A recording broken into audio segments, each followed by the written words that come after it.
Amo esta palabra. Esta palabra me sana, me libera, me afirma, lámpara a mis pies y lumbrera mi camino.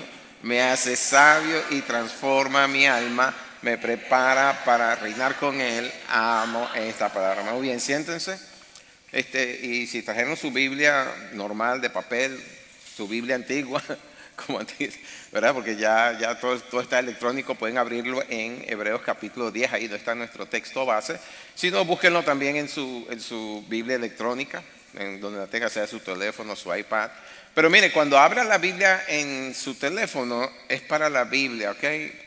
Quítale el volumen, póngalo en no molestar, porque no es para que usted esté texteando, ni viendo Facebook, ni TikTok, ni nada por el estilo, ¿verdad? Es para que usted lea la palabra, amén, ¿de acuerdo? Usted va a tener tiempo para hacer eso cuando salga de aquí dentro de un ratito, amén, ¿de acuerdo? Acuérdense que nuestra intención al venir aquí cada domingo es celebrarlo a Él y es prestarle atención a Él. No venimos a prestarle atención al vecino, ni estar escribiendo, ni pasar un rato aquí porque, bueno, estaba en la casa y estoy aburrido. No. Usted viene aquí porque usted quiere tener un encuentro, no solamente individual, sino colectivo. Usted quiere estar en medio de la celebración que el pueblo de Dios le da a Dios, porque también quiere disfrutar de su presencia. Acuérdense que sí es cierto que el Señor se le puede manifestar en su cuarto cuando está sola, pero la palabra dice específicamente que el Señor habita en medio de la alabanza de su pueblo, que ahí donde están 2 o 3 reunidos en su nombre, Él está allí, amén. Entonces usted viene aquí es para celebrar al Señor, amén, ¿de acuerdo? Entonces, por favor, sea consciente de esas cosas. Ustedes son adultos, yo no debería estar teniendo que decirles esto.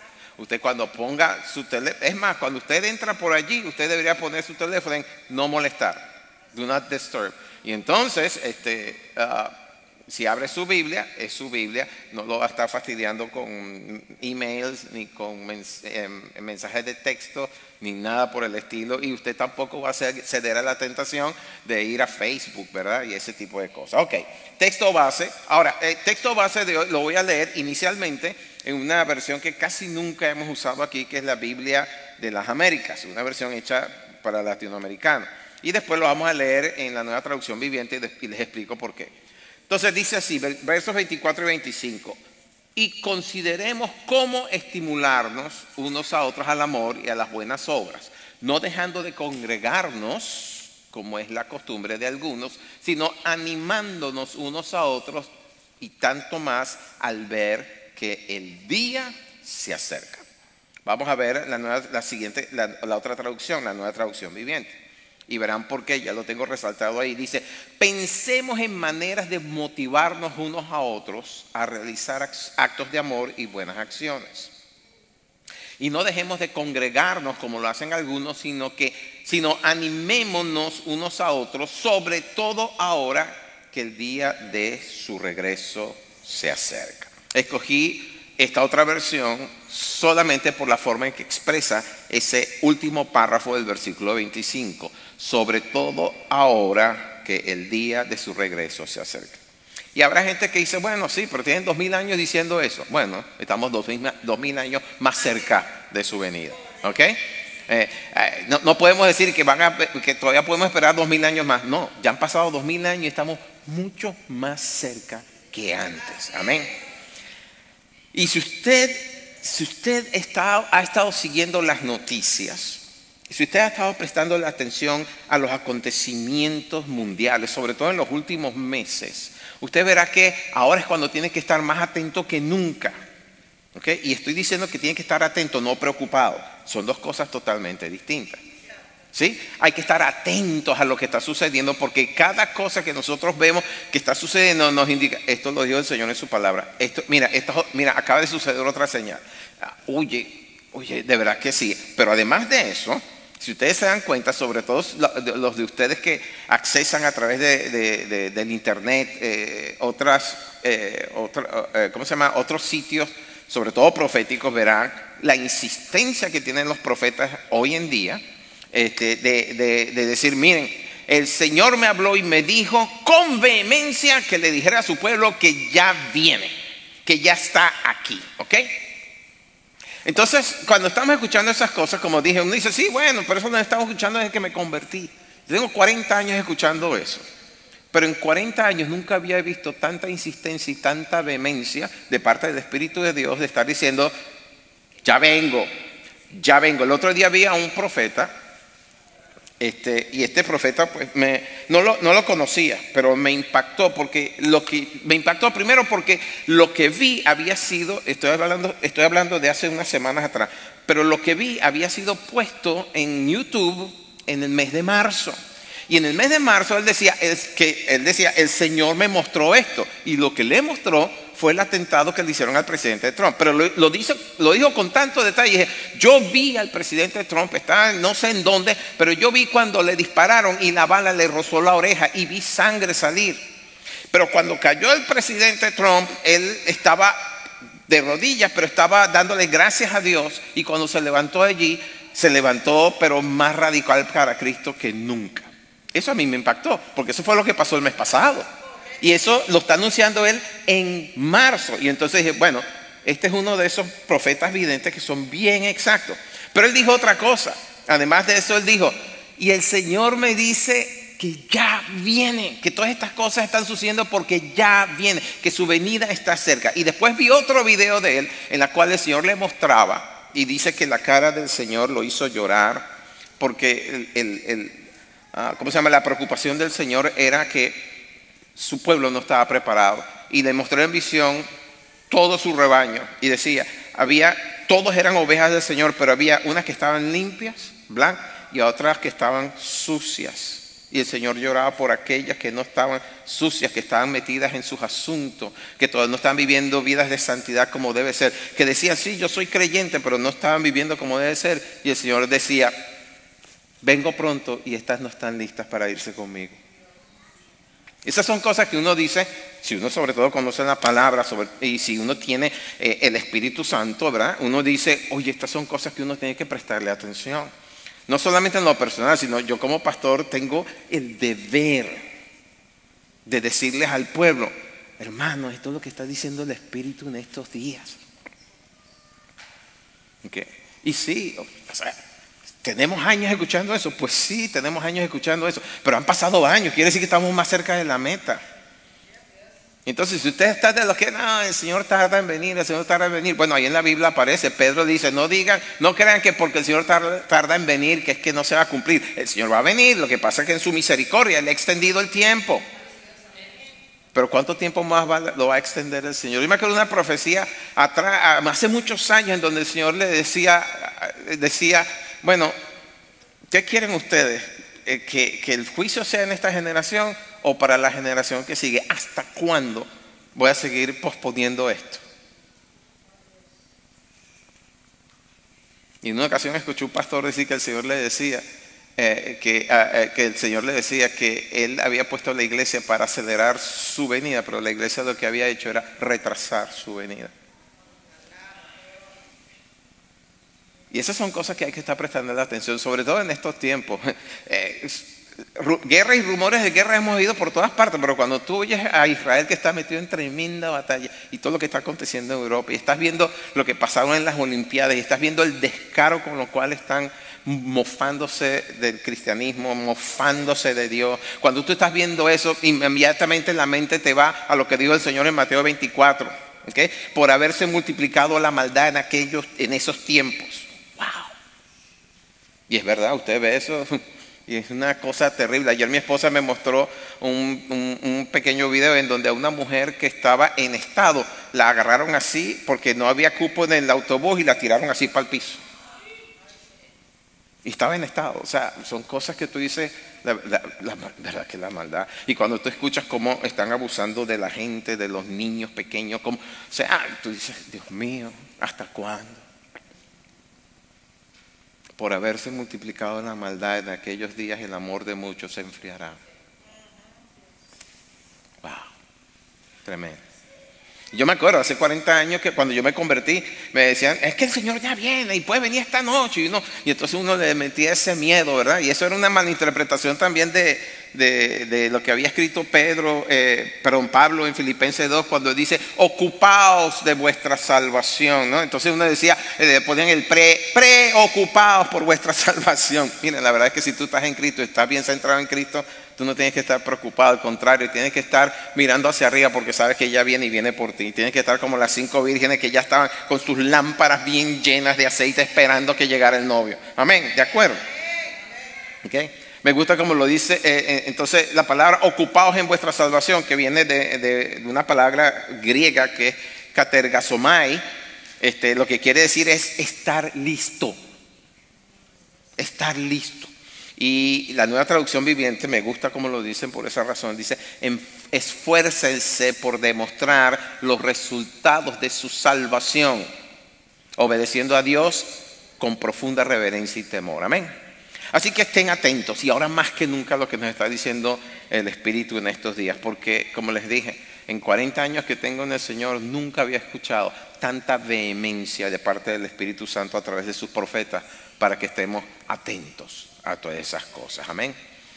No nos vaya a pasar como la semilla que cayó sobre la piedra y la ahogaron los afanes de no, ¿cómo es? Que cayó entre los espinos y los abrojos, y el afán y la riqueza de este mundo la ahogaron.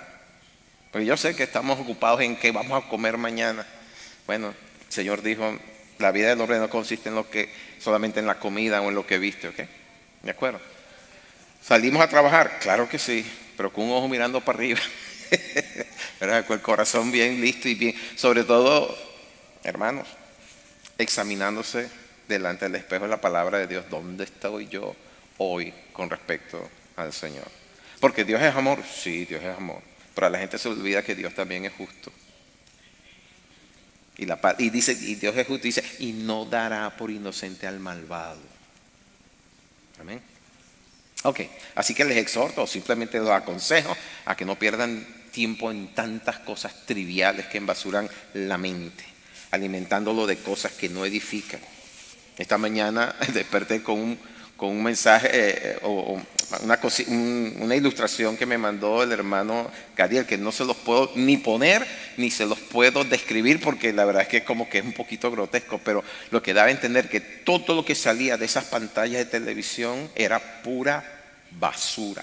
Y lo estoy diciendo bien limpio, ¿ok? Pero como dice el dicho, una imagen habla más que 1000 palabras. Oye, impacta la imagen. Y uno lo que se está embasurando con tantas cosas que salen por ahí por las redes sociales. Entonces más bien busquen alimentar su hombre interior, busquen más bien alimentar su espíritu y pídanle al Espíritu Santo que les muestre qué es lo que estás anunciando en estos tiempos, ¿verdad? Y no lo digo, nuevamente, no lo digo para atemorizarlos, sino para alentarlos y animarlos, alertarlos también. No vaya a ser que ese día los tome por sorpresa, los encuentre adormitados y después venga el lloro y el lamento. Eso es bien triste. Entonces imagina una persona que pasó toda su vida viniendo a la iglesia y de repente se despierta un día y no hay iglesia y él se quedó.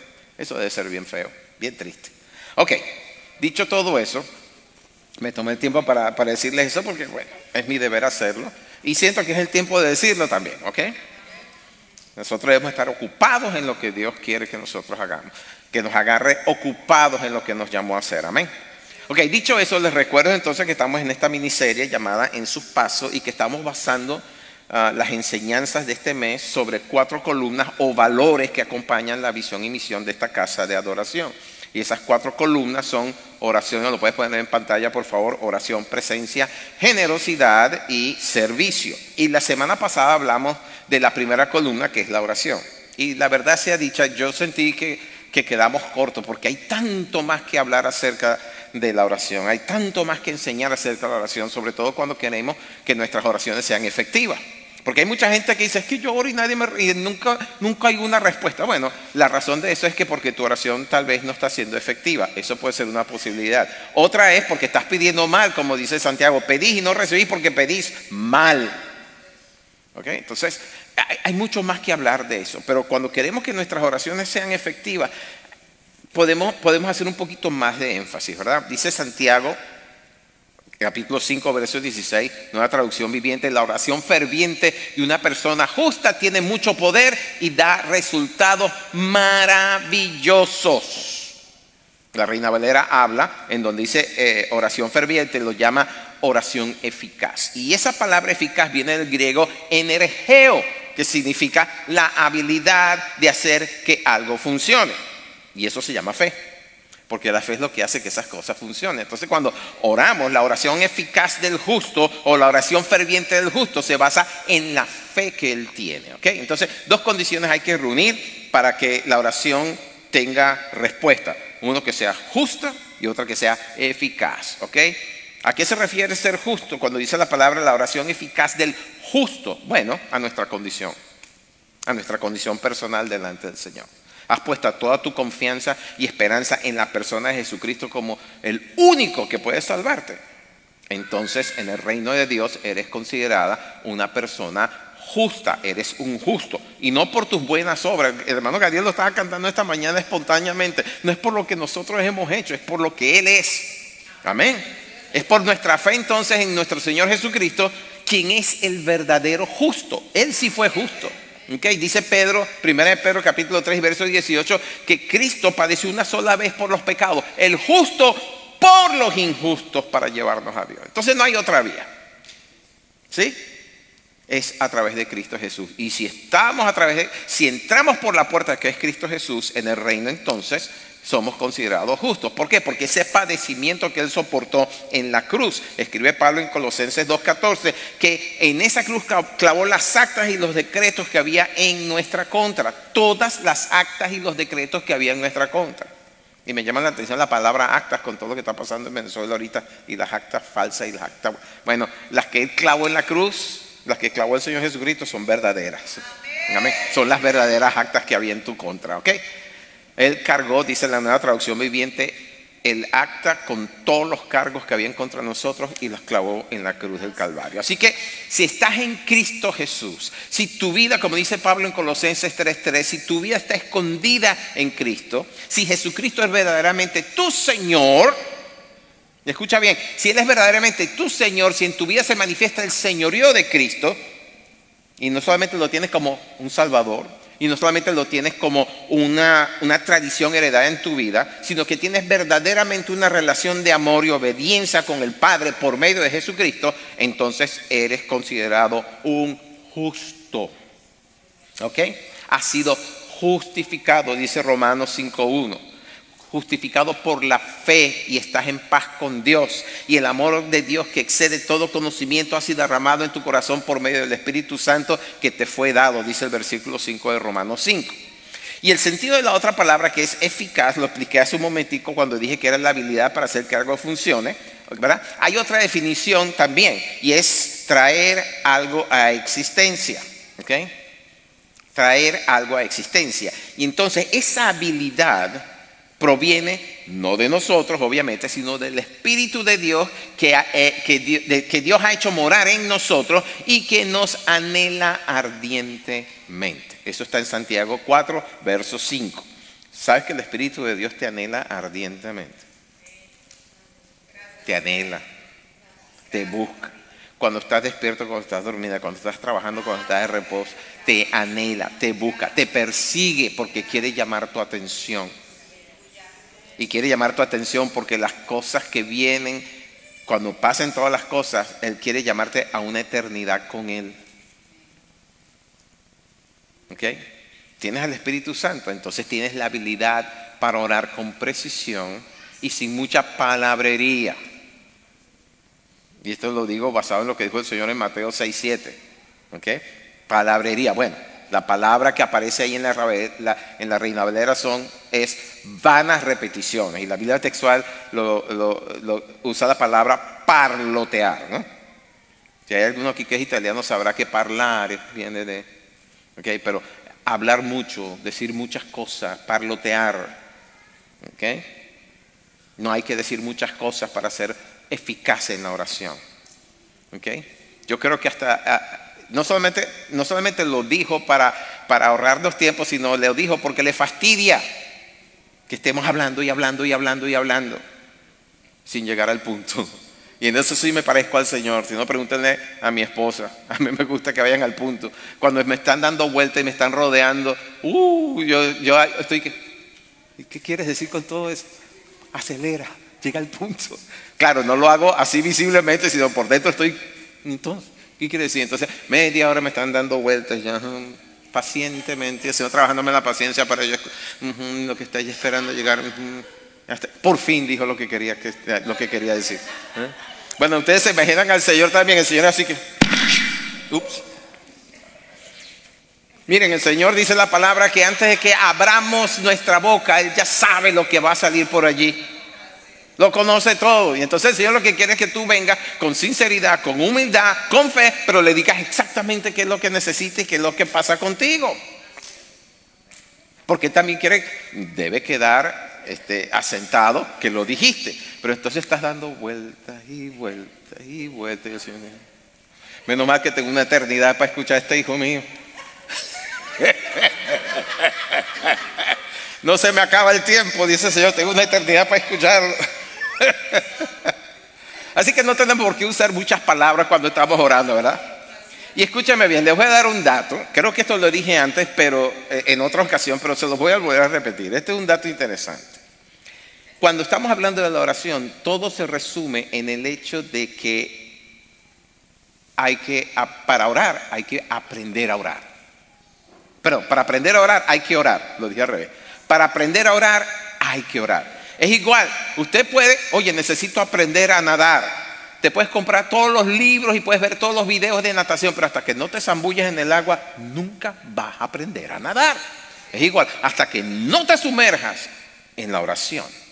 Y ten entendido que la oración es una conversación con Dios. Y el secreto detrás de esa conversación con Dios es que la oración se trata más de escuchar a Dios que de hablarle a Él. Claro que uno entra por sus atrios con la alabanza, por sus puertas con acción de gracia. ¿Verdad? Claro que uno se postra y la adora y todo lo demás, pero eso es apenas el comienzo. Hay muchas veces en donde estás allí, yo no sé si a ustedes les ha pasado, pero que ustedes están hablando, están adorando, qué es lo que están haciendo, y de repente escuchan, shh, calla. Y tú dices, ups. Y entonces tienes que prestar atención porque Dios quiere decirte algo. Pero mientras tú estés hablando, el Señor es un perfecto caballero y no te va a interrumpir. ¿Ok? Así que todo se resume en eso. Para orar es más escuchar que hablar. ¿Ok? Y cuando vayas a hablar de otros, que sea para interceder, no para criticar, no para sacar a relucir fallas y errores que se cometen. No. Dios es un Dios de misericordia. Y si hay algo que Dios odia es el chisme. No le vayas a chismear a Dios de nada. ¿Ok? Así que para orar con fervor, para orar con eficacia, para que tu oración sea justa y alcance a hacer mucho, tienes que comenzar por orar y ser sencillo en tu oración. Cuando te acerques a orar, entiende que Dios sabe todo lo que te acontece. No tienes que repetirle todo. ¿Ok? Ahora, enfoquémonos en la segunda columna. Todo esto que acabo de decir es la introducción. ¿Se asustaron? Bueno, es que tú sabes, uno empieza a agarrar calorcito, por eso vienen las introducciones y uno habla de estas cosas. Y no solamente nos centra y nos conecta con lo que dijimos la semana pasada, ¿verdad? Pero enfoquémonos en la segunda columna, o como le hemos llamado, el valor. Allí en Hebreos 10:25 se nos dice que no debemos dejar de congregarnos. No debemos dejar de congregarnos, ¿entiendes? Si tú eres de los que asiste un domingo al mes, eso no le agrada a Dios. Si tú eres de los que vienen una vez cada 6 meses, eso no le agrada a Dios.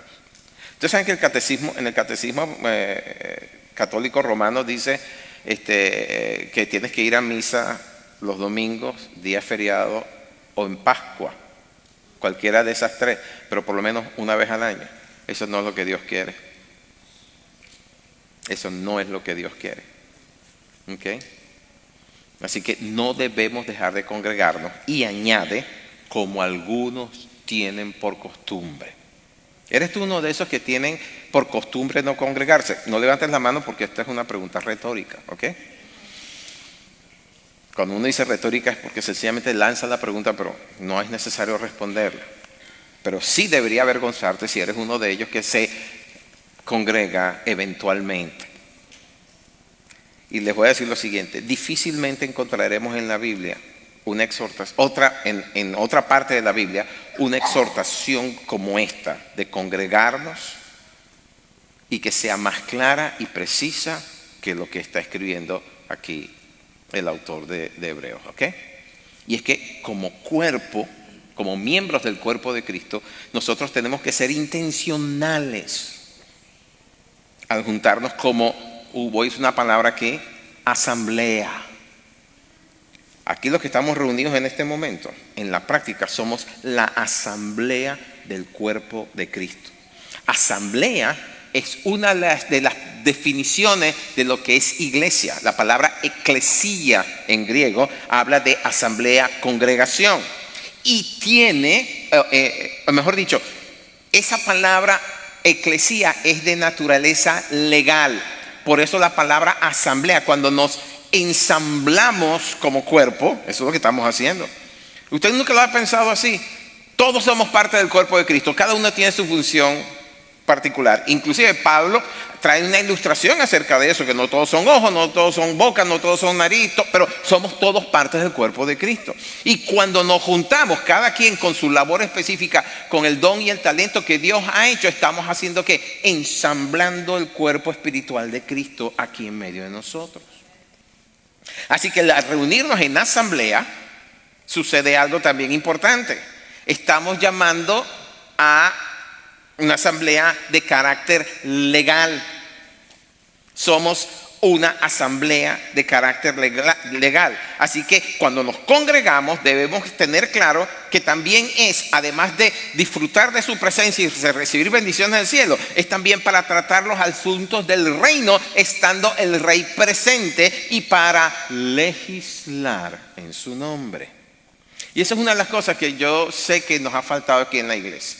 Porque nosotros como cuerpo, cuando nos reunimos, deberíamos de llevar delante del Señor los asuntos que conciernen al reino en cuanto a nuestra localidad aquí en la ciudad o a nivel del estado, o como nos mostró el Señor que nos había quitado los límites, que ya podíamos trabajar, que ya podíamos llevar a su tribunal los asuntos de toda la nación en donde Él nos estableció para que aquí le sirvieran. Eso pasó hace unos miércoles atrás. El Señor nos dejó saber: les he quitado límites. Ustedes ya no solamente están enclavados en una ciudad, ni siquiera en un estado, están enclavados en una nación. Y todo lo que ustedes pidan en mi nombre por el bien de la nación, somos la asamblea legal del Señor. ¿Se entiende eso? Entiendan que como iglesia somos el cuerpo gobernante del Señor aquí en la tierra. Que como el cuerpo de Cristo, que somos, se nos ha dado o se nos ha delegado la potestad de obrar en su nombre, de hacer discípulos en su nombre. También se nos ha dado la autoridad para hollar serpientes y escorpiones y toda potestad del enemigo. Así lo dice en Lucas 10:19. Usted sabe, si nosotros de verdad nos reuniéramos con esa intención, si nos congregáramos de verdad con la intención no solamente de disfrutar de su presencia, sino de traer los asuntos y legislar en su nombre, ¿cómo cambiarían las cosas en nuestro entorno? Para bendición primero de la ciudad, luego del estado, luego de la nación entera. Pero a nosotros nos ha faltado eso, porque nos ha faltado por un lado sabiduría, por otro lado discernimiento y por otro lado conocimiento de estas cosas. Y eso que venimos años diciendo, de años que tenemos eso. Yo no sé ustedes, pero mi esposa y yo cuando oramos nosotros legislamos. Ahora, somos dos. ¿Qué tal si los 100 que estamos aquí, si los 200 que habrá a corto plazo, si los 2000 que veremos en un futuro, legislamos? Oye, pero ustedes tienen poca fe. ¿Ah? Nuestra oración intercesora, que es parte de la legalidad que Dios nos dio como iglesia para afectar las naciones, y en este caso, sobre todo en esta localidad que Dios nos ha dado, nos permite establecer los asuntos del reino y que funcione como debe ser. Esto dijo John Wesley, el fundador del metodismo. Él dijo: Dios nada hace a no ser en respuesta a la oración. ¿Me escucharon? Si usted se va a cruzar de brazos esperando que Dios haga, Dios dice: si no me lo trae en oración, es decir, con un requerimiento legal, Nadal. Porque acuérdate que, entiende que si somos asamblea legal, cuando nos congregamos somos asamblea legal. Todos los asuntos que tratemos aquí tienen legalidad delante de la corte celestial. Y la corte celestial responde. ¿Okay? Dios no hace nada sino en respuesta a la oración. Y entonces, para que eso suceda, tenemos que constituirnos en asamblea. En esta mañana estamos constituidos como asamblea y participar en ella. Es decir, tenemos que congregarnos. Tenemos voz y voto en el cielo, ¿no lo sabían? La intercesión es el medio, pero para eso se requiere que haya una asamblea y un quórum. ¿Saben lo que es un quórum? Quórum es una palabra que se utiliza mucho cuando hay asambleas, no solamente a nivel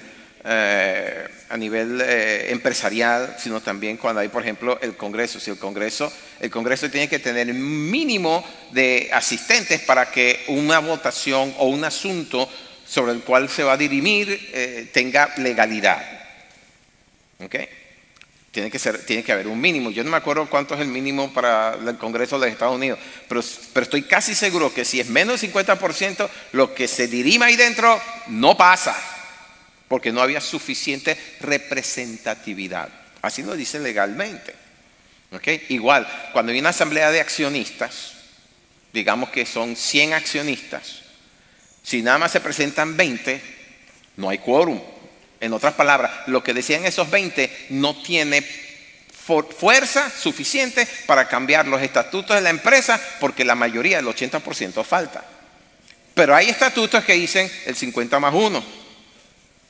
¿Ok? Entonces, el quórum, eso es lo que quiere decir. Que para que haya una decisión que sea formalmente válida, legítima y representativa, tiene que haber un número de personas. Y lamentablemente, muchos son los que tienen por costumbre no congregarse con la excusa de que Dios está en todas partes, que como Dios es omnipresente, no necesito juntarme con otros para adorarle, ni para orarle, ni para hacer hechas conocidas mis peticiones. Miren, lo de omnipresente es cierto, pero cuando se trata de legislar en su nombre, hay que juntarse, hay que congregarse para que, como dijo el Señor en Mateo 18:20, donde están 2 o 3 reunidos en mi nombre, ahí en medio de ellos yo estoy. ¿Ok? ¿Se dan cuenta que su presencia es lo que le da legitimidad a la asamblea? Aquí nos estamos congregando con la asamblea. Los 80 que estemos aquí en esta mañana, si nosotros con seriedad y con intención y de acuerdo en una cosa, fuéramos en oración delante del Padre, garantizo que el Padre lo hará porque el Señor lo dijo. El Padre mismo lo hará porque os ama. ¿Okay? Pero tenemos que tener esa unanimidad de espíritu. ¿De acuerdo? Al estar presente, el que detenta toda potestad en los cielos y en la tierra, me refiero al Señor Jesucristo, hay legalidad. ¿Ok? Y esto lo hemos dicho antes, lo hemos enseñado antes. Dios es legalidad, no legalismo. Son dos cosas distintas. Son dos totalmente distintos. ¿Ok? Pero Dios es un Dios de legalidad. Dice tanto el Salmo 89 como el Salmo 97 que el cimiento o el fundamento del trono de Dios es justicia y juicio. Y para dejárselos claro, la diferencia entre legalidad y legalismo es que legalidad se preocupa por cumplir las leyes de manera justa y equitativa, mientras que el legalismo se enfoca solamente en la obediencia mecánica a las reglas sin considerar el amor, la gracia y el propósito que hay detrás de ello. Por eso es que el Salmo 89:14, donde dice que el cimiento de Dios, su trono, el cimiento del trono de Dios es justicia y juicio, dice, y la misericordia y la verdad van delante de su rostro. Justicia y juicio son el cimiento de tu trono, y misericordia y verdad van delante de tu rostro. Eso está en el Salmo 89:14. Eso no lo contempla lo que es el legalismo. Los fariseos eran legalistas, por eso el Señor siempre chocaba con ellos, porque el Señor era legal, tenía legalidad para operar, aquí en la tierra, era justo y usaba de misericordia. ¿Ustedes se acuerdan de la mujer que tenía 18 años atada, que andaba doblada así? Y yo me imagino que pobrecita debía dar un bastón anda. Era un sábado y la ley decía que en el sábado no se debe trabajar. Y el Señor vio a esa pobre mujer y le dijo, hija, tus pecados te son sanados, sana de tu... Y el principal de la sinagoga de esa ciudad dijo: 6 días hay para trabajar, pero el sábado hay que respetarlo. Y el Señor se volvió hipócrita. A esta hija de Abraham, que tenía atado 18 años con un espíritu de enfermedad, no había que sanarlo. ¿Cuántos de ustedes no van y sacan su oveja cuando cae en un hoyo en un día sábado? ¿Ven la diferencia entre legalidad y legalismo? El Señor usó de legalidad porque el Hijo del Hombre es Señor del sábado. El principal de la sinagoga usó de legalismo. 6 días hay para hacer todas las obras y el séptimo hay que descansar. Sin misericordia absoluta. ¿Lo entienden ahora? Okay. Que el Señor los encuentre actuando legal, no con legalismo. Porque muchas veces como iglesia también actuamos con legalismo. Apartamos a los que no se parecen a nosotros. No es igual a nosotros. No. Ay, Dios mío. ¿Cuánto tenemos que aprender, ¿verdad? Eso fue lo que dijo el Señor a los fariseos en Mateo 9:13. Y pues y aprended lo que significa misericordia quiero y no sacrificio. Acuérdense siempre que, y esto lo escribió fue Santiago, el apóstol Santiago, que juicio sin misericordia se hará con aquel que no hiciere misericordia. Antes de pasar un juicio, detente. Entiende que contigo hubo mucha misericordia. Por lo tanto, tú debes de hacer uso de misericordia. Detente antes de enjuiciar. Detente antes de condenar. Detente antes de señalar. Más bien, busca ver cuál es la razón de esa situación y mira a ver cómo puedes ayudar a solventar la situación. Mas no levantes el dedo acusador, porque el que levanta el dedo acusador es otro y su destino es un lago de fuego. ¿Ok? Otra razón para nosotros congregarnos es el deseo de Dios de estar siempre con su pueblo. Cuando el Señor estableció a Israel como nación, les pasó una norma. Está en Levíticos 26 y dice: y andaré en medio de vosotros y seré por vosotros Elohim y vosotros me seréis por pueblo. Elohim es la palabra de Dios. Estoy leyendo la Biblia textual. Y andaré en medio de vosotros y seré su Dios y ustedes me serán mi pueblo. Cuando fueron deportados por su pecado, por tantas barbaridades que cometieron, cuando se alejaron de Dios siglos después, estando en Babilonia, el Señor le habla a un profeta que estaba deportado también en Babilonia, llamado Ezequiel. Era un joven sacerdote. Y le dice en Ezequiel 37, mi tabernáculo estará en medio de ellos. Tabernáculo es habitación. Y seré a ellos por Dios y ellos me serán por pueblo.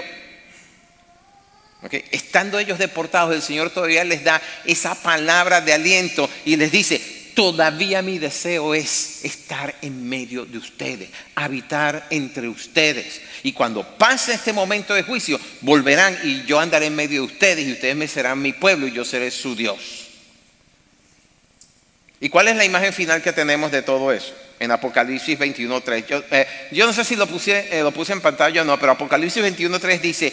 Este es Juan diciendo: y oí una gran voz procedente del trono que decía: he aquí el tabernáculo de Dios. Tabernáculo nuevamente es ¿qué? Morada, habitación. He aquí el tabernáculo de Dios con los hombres y tabernaculizará con ellos y ellos serán pueblo suyo y Dios mismo estará con ellos. Así que el deseo de Dios es que estemos congregados y Él esté en medio de nosotros. Pero para eso hay que congregarse. Amén. Vuelvo al texto base que es Hebreos 10, 24, 25. Dice: y consideremos cómo estimularnos unos a otros al amor y a las buenas obras. ¿Ok? Al decir consideremos cómo estimularnos, lo que está diciendo o lo que está haciendo es un llamado a que intencionalmente velemos los unos por los otros. Ahora, ¿cómo velo por ti si nada más te veo una vez al mes o una vez al año? Por texto, por WhatsApp. Mire, las palabras que vienen por estos medios que han sido una bendición por un lado, pero por otro lado no han sido una bendición, porque ¿cómo nos separa? Esos textos que vienen por ahí, dicen: oye, ¿cómo estás? ¿Estás bien? Oye, esos son textos bien fríos. No tienen el calor humano. ¿Sí? No tienen la habilidad de que te estoy mirando a los ojos y aunque me digas que estás bien, yo estoy viendo, no, algo no está bien contigo. Dime en qué puedo orar por ti. ¿Cómo te cuido? ¿Qué hago para que estés realmente bien, verdad? Cuando habla de considerar, el verbo ahí es catanoeo. Y el sentido que le da el diccionario de idiomas bíblicos es considerar cuidadosamente. Otra traducción de catanoeo es preocuparse por. Preocuparse por. Y en esto la nueva versión internacional da en el clavo cuando traduce, consideremos cómo estimularnos, lo traduce diciendo, preocupémonos los unos por los otros. Y yo sé que nosotros por el contexto en que estamos, por la situación en que vivimos, por lo ocupado que estamos en la vida, pasamos, hey, ¿cómo estás? Chévere, sí, bien, ok, eso, nos vemos, bye, chao. En vez de decir, oye, siéntate un momentito, vamos a hablar, ¿cómo estás? El Señor puso una carga en mi corazón por ti, ¿cómo estás? O te vi caminando, no te veo bien, te veo triste, acongojado. ¿Qué sucede? ¿En qué te puedo ayudar?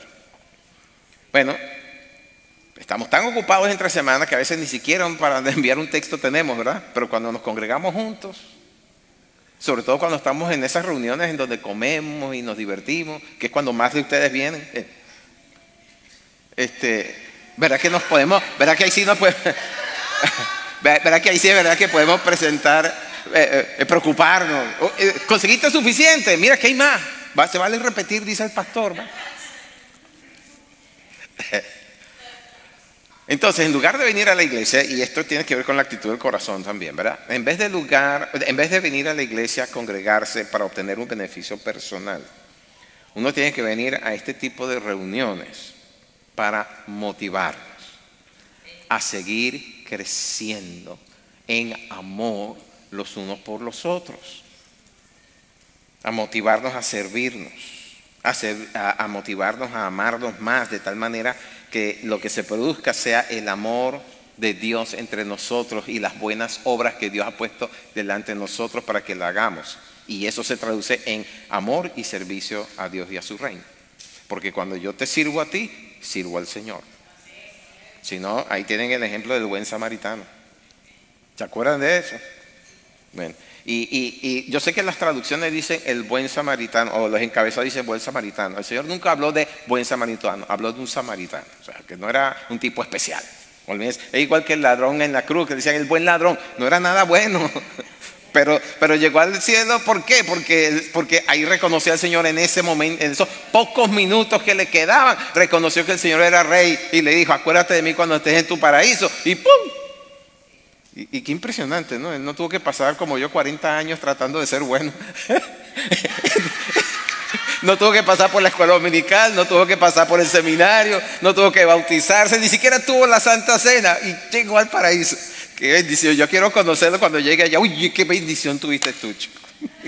Te voy a decir, qué fácil te la hizo el Señor.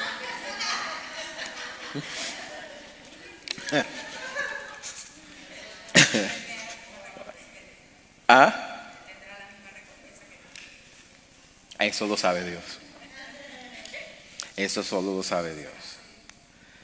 Lo importante es que llegue al lugar donde Él llegó, ¿no? A la presencia de Dios. Eso es lo más importante. Después lo demás es lujo. Lo hice por ahí. Así que nosotros tenemos que motivarnos los unos a los otros a seguir creciendo en el Señor. Nosotros no fuimos llamados a llegar, conocer al Señor y quedarnos allí. Es como quien llega a la casa y te invitan a pasar y tú estás en el umbral de la casa, en la puerta de la casa. No te atreves a pasar a la sala, ni al comedor, mucho menos a la habitación, ni siquiera pides el baño usado porque te da pena. Y el Señor dice, no, pero entra, la casa es tuya. No pasen así por mi casa. No, mentira. Avíseme para decirles que no estoy. Tampoco. Entonces, cuando dice también ese mismo texto en el versículo 25 que nos animemos a los unos a los otros, quiere decir que debemos inspirarnos para que vivamos de una manera diferente en este mundo injusto, en este mundo caído. ¿Okay? A mí me inspira ver a esos grandes varones de Dios, esas grandes varones de Dios que han logrado cosas tan grandes por el Señor. Y eso que los estoy viendo por televisión, pero también en medio de nosotros hay gente que calladito hacen cosas para Dios que agradan a Dios y engrandecen su nombre. Y eso es inspirador. Nosotros estamos aquí para despertar en la mente de los demás una forma diferente de pensar sobre la vida y sobre los importantes temas que tienen que ver con el propósito para el cual Dios nos trajo a este mundo. ¿Ok? Debemos despertar en los corazones también de los demás una razón diferente para vivir. Ahora, ¿qué es lo que sucede cuando nos congregamos? Bueno, en primer lugar, su presencia. Esa presencia tan maravillosa que experimentamos aquí en la mañana cuando estamos adorando. Yo no sé, yo llegué a un momento que me tuve que callar porque de repente me golpeó así la presencia de Dios y empecé se me hizo un nudo en la garganta y me quedé calladito ahí un minuto mientras seguían allá atrás cantando, porque la presencia de Dios que me golpeó así es impresionante, eso es. Pero cuando nos congregamos, su presencia nos inunda. Y los que son más sensibles entre nosotros espiritualmente lo disciernen con mayor facilidad, se vuelve real. Y aunque el resto no lo discernamos, no discernamos a plenitud su presencia, sí nos damos cuenta que de repente cambia la atmósfera, ¿verdad? La atmósfera se transforma. Y ya nuestro canto adquiere como que, no es que nos salgamos de tono, sino que agarra como que mayor peso, mayor profundidad, tiene como que una mayor envergadura. Y entonces nuestra adoración ya no es una cosa plana, sino que va ascendiendo. Y ya nos damos cuenta de que no soy yo solo el que estoy adorando, somos todos los que estamos adorando, ¿verdad? De que es para Dios y no solamente para mí, no me edifica a mí, sino que es para Dios, glorifica a Dios. Y a mi alrededor también yo despliego todo eso y cada uno de nosotros nos contagia con ese fervor y esa presencia que inunda nuestro corazón. De repente la oración que saco no es solamente para mí, es para otros. ¿Okay? Porque ya no estoy ensimismado en mí mismo, estoy en medio de su cuerpo. Y entonces oro para que el Padre que me está escuchando en ese momento bendiga e intervenga inclusive en las vidas que necesitan que esté allí. Y cuando estamos escuchando la palabra, miren, no hay nada tan hermoso que en unos momentos donde su presencia está establecida, entrar en el tema de la mañana de la enseñanza. La unción que se desata en esos momentos es mucho mayor, porque uno entra como que en ese carril y se deja guiar por el Espíritu. Yo no sé si ustedes han experimentado eso, pero cuando nuestro estilo de culto es en ese sentido, esa interrupción que hacemos en el momento de adoración cuando todos estamos elevados, ese es el momento de realmente empezar a impartir la enseñanza porque la presencia está establecida. Pero entonces cuando entramos en esas cosas como yo quisiera cambiarlo, ¿verdad? Pero bueno, en años pasados en muchos años atrás, probamos en dejar las ofrendas para el final, cosa que a mí no me importa. Lo que pasa es que uno como institución tiene que reportar esas cosas, pero cuando dejamos eso para el final, la mitad de la iglesia ya se había ido, entonces esas cosas pasan. Pero en fin, esas ya son otras cosas. A fin de cuentas, hay algo especial que ocurre cuando nos unimos con otros, cuando nos juntamos con otros para adorar, y es tan único lo que ahí sucede, ¿ok? Porque cuando estamos solos y Dios nos habla o nos permite sentir su presencia, nos alegramos, ¿verdad que sí? Porque hay algo ahí que sucede. Pero cuando estamos con otros, y muchos son los que experimentan la presencia de Dios, eso se transforma y se convierte en una celebración. Y ese es el motivo de estar aquí. Venimos aquí a celebrar a Dios, a celebrar su nombre, a celebrar su presencia, a celebrar que es el gran Rey, a celebrar que es el todopoderoso Dios, a celebrar que se reveló a nosotros, a celebrar que nos coronó con su salvación. Amén. Nos juntamos para celebrar, y el resultado de eso es que todos salimos completamente edificados. Y el que venía con un sentimiento de culpa sale libre de ese sentimiento de culpa. El que venía sintiéndose un poco torcido sale derechito, enderezado, ¿verdad que sí? ¿Por qué? Porque la presencia de Dios lo tocó. Así que al reunirnos y celebrar intencionalmente la presencia de Dios, hacemos que el corazón de Dios se goce también. Voy a cerrar con esto. Y escúcheme bien, por favor. Lo voy a leer porque es largo. Dice: la sola perspectiva de pasar la eternidad con nuestro Señor Jesucristo debe ser la única razón para alentarnos mutuamente y edificarnos los unos a los otros. Y en lugar de sentirnos agobiados por el día a día, eso fue lo que el Señor llamó el afán de este siglo, en lugar de sentirnos afanados por las cosas del día a día y estar consternados por los acontecimientos mundiales que se están desarrollando delante de nuestros ojos, debemos recordarnos mutuamente que su venida está más cerca que nunca y que un mejor día está por amanecer. Amén. Esperemos con anticipación el día que Jesucristo venga por su iglesia. Mientras tanto, congreguémonos, motivémonos los unos a los otros a parecernos más a nuestro Señor y a estar mejor equipados para servirle. ¿Les parece? ¿Qué tal si nos ponemos de pie y celebramos por un momento, ahora sí, con conciencia a nuestro Dios? Vamos a celebrar a nuestro Señor. Vamos a celebrarlo. Levante sus manos al cielo, cierre sus ojos y dígale estas palabras al Señor. Señor, vine aquí para celebrarte, es a ti. Vine a celebrarte, es a ti. Porque todo se trata es de ti. Y el gran beneficiado de eso soy yo cuando vengo a celebrarte a ti. Vamos, en sus propias palabras dígaselo.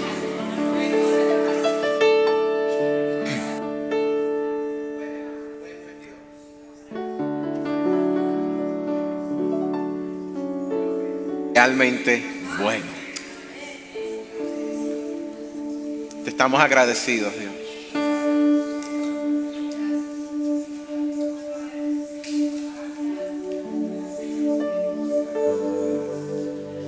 ¿En qué tono estás, Gregorio? ¿En mí? Sol. ¿Ah? Sol. Tu presencia es el cielo para mí. Déjame bajarlo, creo. Tu presencia es el cielo para mí. Dígaselo otra vez. Tu presencia es el cielo para mí. Por favor, suban y ayúdenme con la canción, que no me acuerdo de la canción. Su presencia es el cielo para mí. Amamos Cristo. Tu presencia es el cielo para mí. Cristo, Cristo.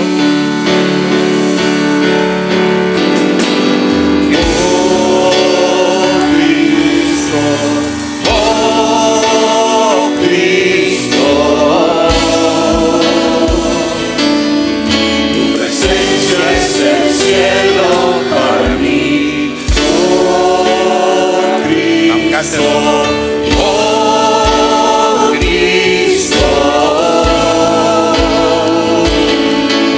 tu presencia es el cielo para mí.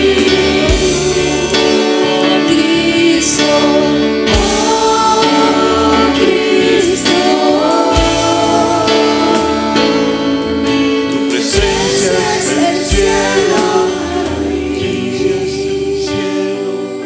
Tu presencia es el cielo para mí. 4 cosas le estamos pidiendo. Amén. Es para el Señor. Vamos. Denle la gloria, denle la gloria. En las 4 columnas que tenemos para el programa En sus pasos, lo único que estamos pidiendo es compromiso con las 4 columnas. Compromiso con tu vida de oración, compromiso con tu vida de asistencia, compromiso con tu generosidad, compromiso con tu servicio. Hemos visto oración y presencia. ¿Cuántos se comprometen a orar más que antes y asistir con más frecuencia que antes?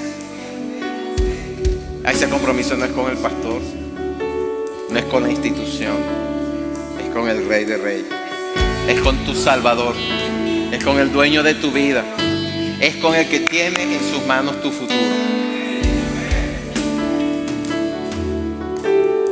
Padre, te damos tantas gracias porque tu Espíritu es el que nos lleva a estas cosas.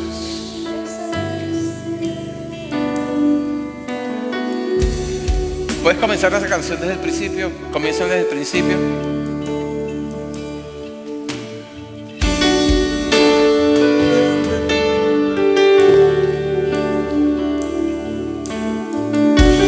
Debe estar allá atrás en la banco de datos.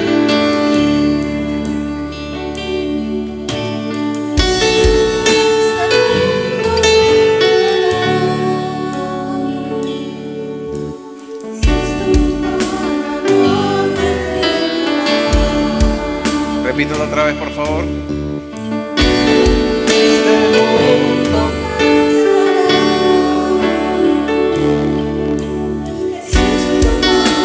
No se secará.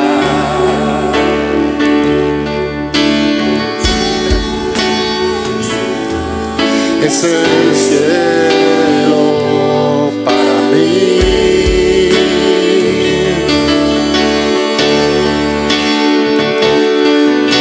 Presencia es el cielo para mí. Señor, te celebramos en esta mañana y te damos tantas gracias. Tu presencia es el cielo para mí.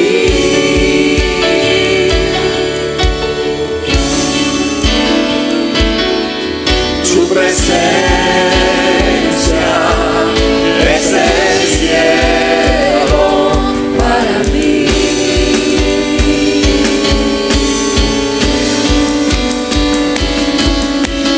Oh Cristo,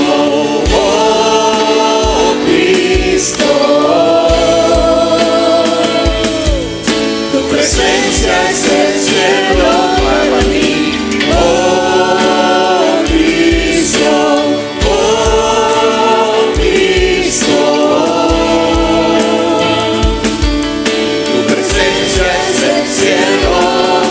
Tu presencia es el cielo, tu presencia es el cielo para mí. Te damos la gloria al Rey. La bendición del Padre, del Hijo y del Espíritu Santo esté con ustedes. Y yo espero que cuando lleguen a sus casas, algo transformador en sus vidas ocurra para bien. En el sentido de que puedan percibir más de cerca y más profundamente la presencia de Dios que los rodea.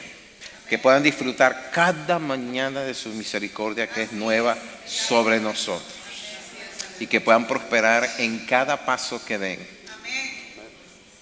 durante el resto de sus vidas en Cristo Jesús. Y estén atentos a lo que el Espíritu está diciendo en estos tiempos. Amén. Dios los bendiga.